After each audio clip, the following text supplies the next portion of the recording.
me now for more. Dahlia Lithwick, senior editor of Slate, and Christina Greer, associate professor of political science at Fordham University.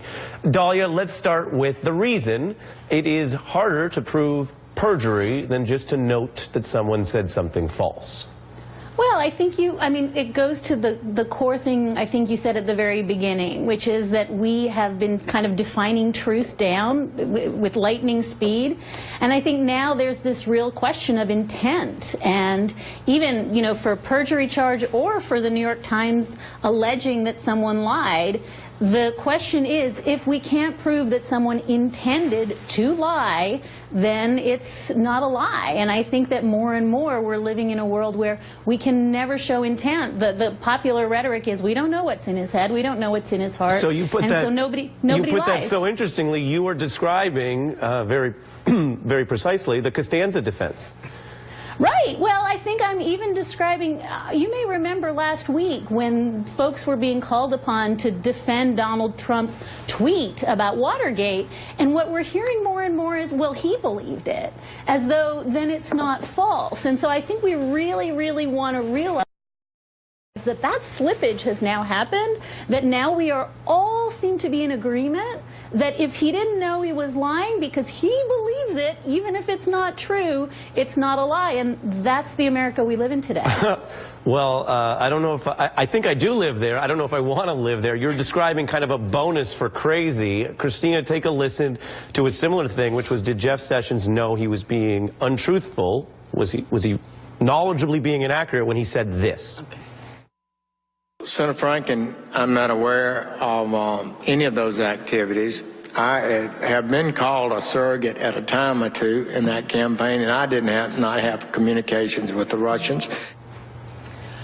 This is highly problematic. I agree with Dahlia in so many ways, but, you know, what we're seeing now is just people who are telling untruths, if not flat-out lies, and all they have to do is just say, oh, either I misspoke or I don't recall, or with this particular president who has told us several times that he doesn't read, he doesn't like to read, and he watches television all the time while he's eating, you know, his buckets of fried chicken and railing at the TV. I mean, what we're finding out... Are you stereotyping him? No, these are facts, right? We've seen photos these are real facts. To be fair, we have seen photos of him. He likes fast food. He's posted photos of fast food burgers and chicken. TV, while watching television, well, to be fair, he eats other things, I'm sure. I'm sure.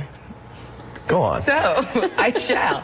But, you know, we're in a moment right now where we have a president who can obviously just say, well, I didn't know, right? Because he isn't reading briefings. He isn't going to meetings. And so he's actually giving himself a perfect shield in so many ways because he's actually not doing the job of the president. Now, when you have someone like DeVos or Sessions and all these people who can't seem to recall really major events, right? Really things that they should have been prepped on by their lawyers or their you know, confidants before these Senate confirmation hearings or any of these meetings. And so I think my frustration is that the American public seems to just acquiesce when they just say, oh, well, either I misspoke or I can't remember. It's like, these are things that you're misspeaking about that are really crucial. Well, and that go to, Dahlia, as you know, in the law, we talk about building a record.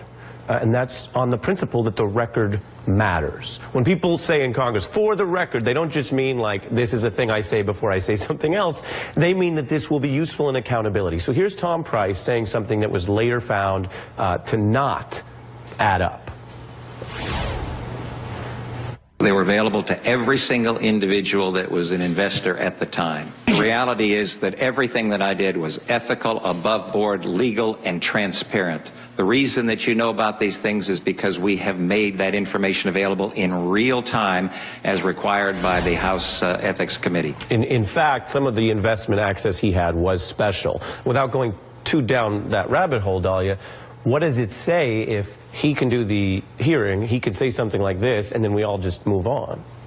I think that you're really, I think, hitting on something deep that is how we've destabilized language and how we've also destabilized what are meant to be these truth-seeking enterprises, right? I mean, this is what courts do. This is what congressional hearings are meant to do. We're meant to believe that we put all this stuff out there and then some objective empirical truth emerges at the end. And so it's not just destabilizing what the word lie or truth means. I think it's also calling into question the totality of these institutions, right? That courts can no longer find truth, that if you ask a gotcha question in a hearing, as apparently Al Franken did to Jeff Sessions, then you can just say what you want in response. And what isn't a gotcha question by that standard? So I think it's really worrisome, and I would just add this coda. It's destabilizing here at home, where we're trying to sort of figure out what just happened. Like, really, the president tweeted that? But think about in foreign countries, where they're trying to determine whether these tweets are true or false, whether congressional hearings have value, whether judicial findings still have meaning. And we're sitting here kind of immersed in this project of nihilism and instability, but the rest of the world hasn't changed. They kind of count on us to be truthful in our dealings with one another. That's terrifying. Yeah, you put your finger on it in the notion of a kind of a factual nihilism.